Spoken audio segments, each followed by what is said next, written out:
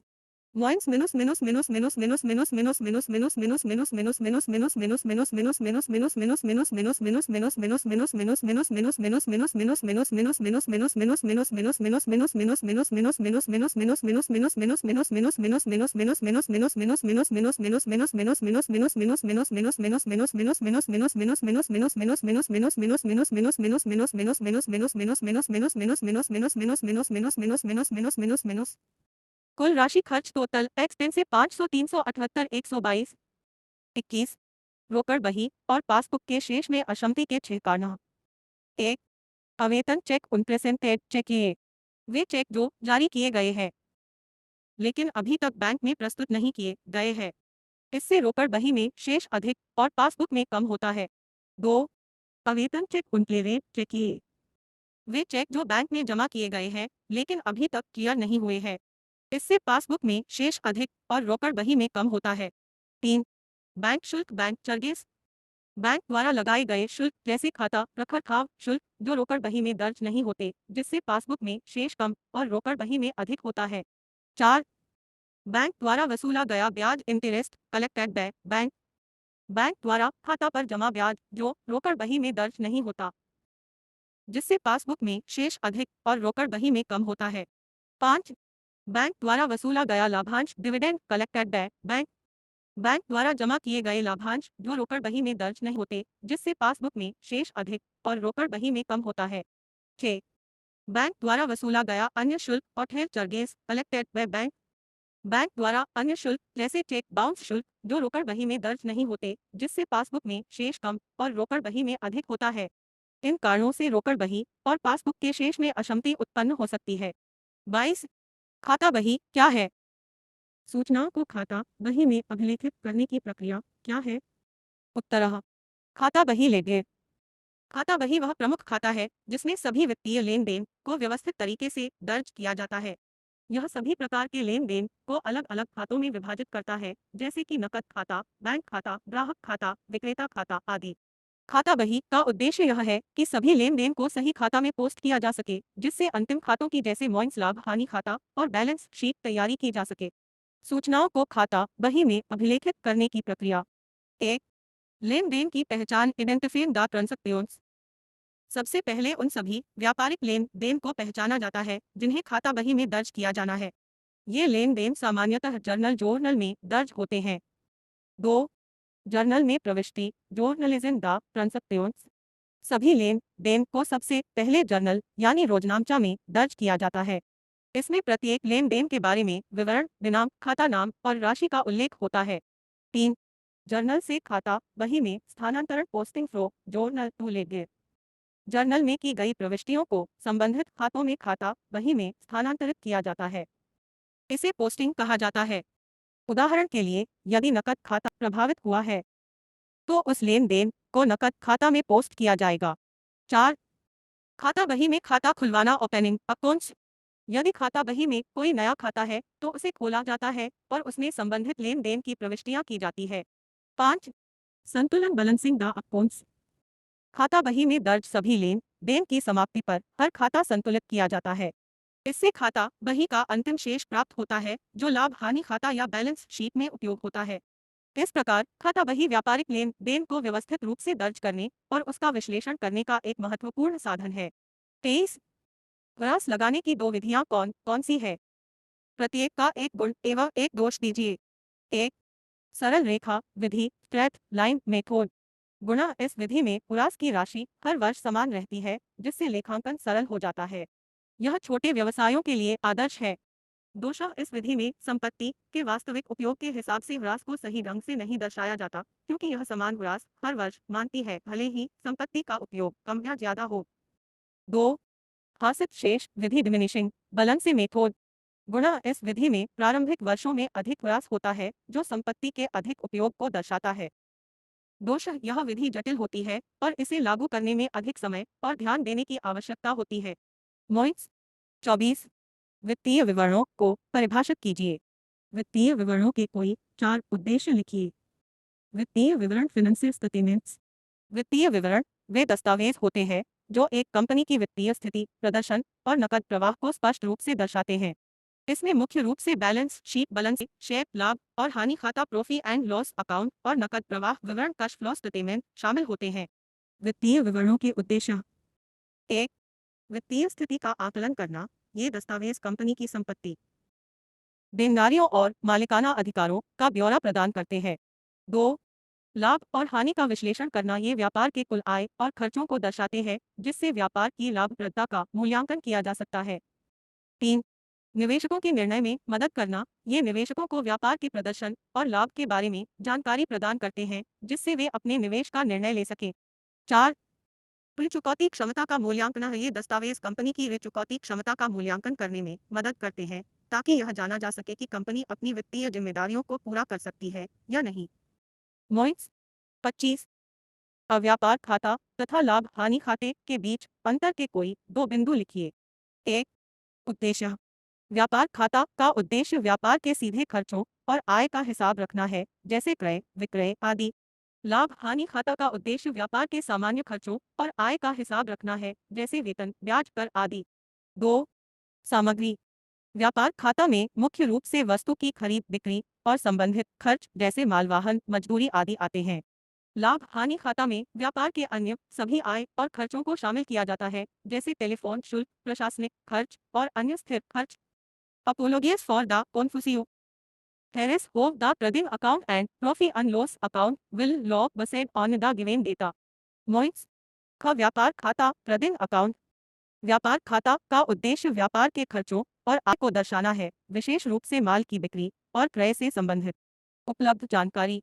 प्रारंभिक रहतिया 10 रुपये 000, क्रय 34 रुपये 000, क्रय वापसी 2 रुपये 000, विक्रय 70 रुपये 000, अंतिम रहतिया 25 रुपये 000, मजदूरी 12 रुपये 000, भाड़ा आज का 5 रुपये 000। व्यापार खाता।